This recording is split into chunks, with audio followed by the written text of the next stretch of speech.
Hey, what's up guys, I'm back in the video, and today I'm going to be talking about how the New Orleans Pelicans could actually beat the Golden State Warriors. Now, do I think the Pelicans will win this series? Probably not, but do I think it could be a very competitive series and very fun to watch, especially since it's a 6 seed against a 2 seed? Yeah, I do think it will be a very competitive series, but I do think the Warriors will actually end up winning the series.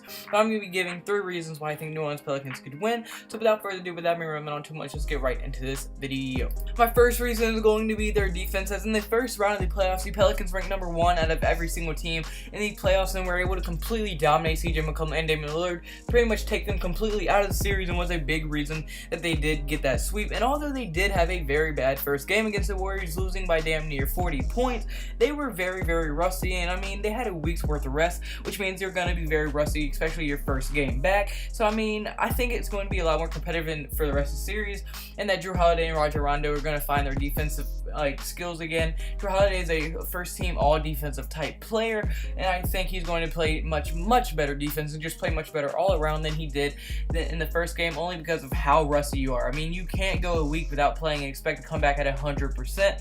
So I do think that eventually, or at least by game 3, I think it would be much more competitive. Maybe game 2, I think game 2 is going to be more competitive than last time. It'll probably come down to 10 and 5 points, but I don't think they'll give you 30 or get embarrassed like that again for the rest of this series. So my first reason, like I said, is their defense. But now my second reason is going to just be the matchups. Not many teams can match up well with a team like the Golden State Warriors with how much firepower they have, and no one really matches up evenly. But I mean, the Pelicans match up alright. So although the Warriors have a better guard combo than what the Portland Trailblazers had, the Pelicans have shown that they can hang with the best of the point guard shooting guard combos. As I mean, Rondo, who is extremely smart and a very disciplined point guard in this league, he's a veteran. He knows how to play defense. He knows how to just keep people in front of him and not let things get out of hand. He can definitely at least keep Curry in check. And Jrue Holiday, who is, like I said earlier, is an all first team defensive player, or at least all second team, will be able to at least keep Klay Thompson normal. He won't be able to go for 40-30 points and completely take over a game like he usually does. So I think that Jrue Holiday guarding him is going to be at least one of the better matchups in this series, and I think whoever wins that matchup will actually have a very big impact on who ends up winning this series. And then obviously you have Anthony Davis on Draymond Green, and Draymond Green is with defensive player of the year last year, but Anthony Davis is one of the most unguardable big men in the league. He might be the best big man in the entire league, so I definitely give that matchup to Anthony Davis and the New Orleans Pelicans. Then you have Mirotic against Zaza, and I think Mirotic is a better player than Zaza, so I'll also have to give that to Mirotic. But then Kevin Durant against Etuan Moore, Kevin Durant completely destroys that, so it really just depends on who can take advantage of their matchups more. I think if Jrue Holiday and Rondo play defense like they did against the Portland Trailblazers, I think the Pelicans have a real chance of making this series very interesting. But it can't just be the Anthony Davis show. I mean, their role players have to step up like they did in the first series.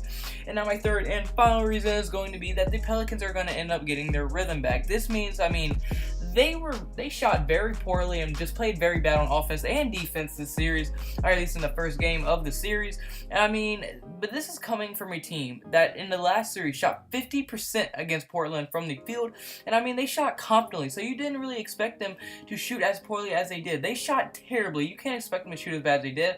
I mean, Nikola Mirotic, who had 20 plus points each game against Portland in that first series, only had 9 points on 3 for 9 shooting. Even Anthony Davis had a pretty bad game towards his standards, as he only had 21 points, but I mean, he only shot 9 for 20. He shot under 50% and 0 for 3 from the 3-point line.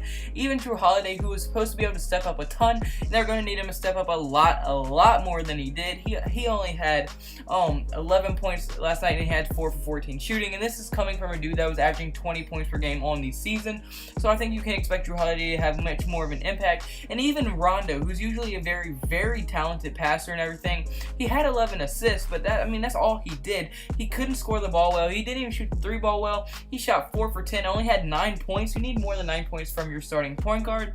I mean, he was able to dish the ball out very well, but yeah, he didn't score well, and you need at least a little bit more scoring than that from your starting point guard. And I mean, obviously, the Pelicans are a good three-point shooting team. In the first round, they were ranked third in the entire playoffs in three-point percentage per game at 40%. So you really can't expect the Pelicans to miss those wide open threes that they're missing, and the Warriors cannot bank on that. So if the Pelicans can go back to how they were playing and how they were playing all year and just do what they do best, play fast, play, shoot, make your shots for one. That's a big reason why the Warriors got on that huge run in the second quarter, was because the Pelicans could not make shots, and the shots that they were missing would have been shots to stop that run, but they were never able to stop the run. The Warriors kept building a momentum, and once they build a momentum, it's pretty much over from there. You're not going to be able to catch them.